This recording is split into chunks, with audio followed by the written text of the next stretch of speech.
নবী করিম সাল্লাল্লাহু আলাইহি ওয়াসাল্লাম মক্কায় দ্বীন প্রচার করছেন এবং তার বিরোধিতা করছে কাফের মুশরিক কুরাইশরা। তাদের কাছে ধর্মতাত্ত্বিক কোনো দলিল ছিল না। তারা দলিল খুঁজতে চলে গেল ইয়াসরিব, মদিনায়। মদিনায় ইহুদিরা থাকতো।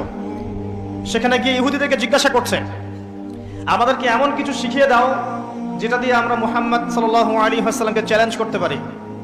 তখন ইহুদিরা শিখিয়ে দিল, তাকে গিয়ে 3টা প্রশ্ন করবে। কয়টা প্রশ্ন? এই 3টা প্রশ্নের উত্তর যদি সে দিতে পারে, নিঃসন্দেহে সে একজন নবী, কোনো সন্দেহ নাই।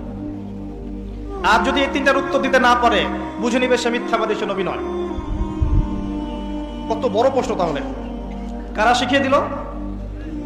ইহুদিরা। 1 নাম্বার, তাকে গিয়ে জিজ্ঞাসা করবে আসহাবুল কাহাফের কি হয়েছিল, গুহাবাসী যুবকদের কি হয়েছিল।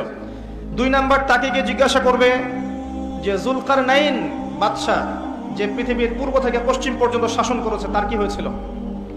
এবং 3 নাম্বার, তাকে জিজ্ঞাসা করবে আত্মা কাকে বলে, রূহ কাকে বলে। যদি উত্তর দিতে পারে সে নিঃসন্দেহে নবী, যদি না পারে বুঝে নিবে সে নবী নয়। তারা চলে আসলো। নবী সাল্লাল্লাহু আলাইহি ওয়াসাল্লাম কাবা ঘরের সামনে ছিলেন। তাকে জিজ্ঞাসা করলো, হে মুহাম্মদ সাল্লাল্লাহু আলাইহি ওয়াসাল্লাম, বলো তুমি যদি নবী হয়ে থাকো তাহলে বলো এই 3টার উত্তর কি।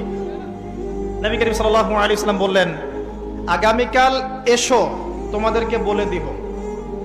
আগামীকাল এসো তোমাদেরকে বলে দিব। তিনি একটা শব্দ বলতে ভুলে গিয়েছিলেন।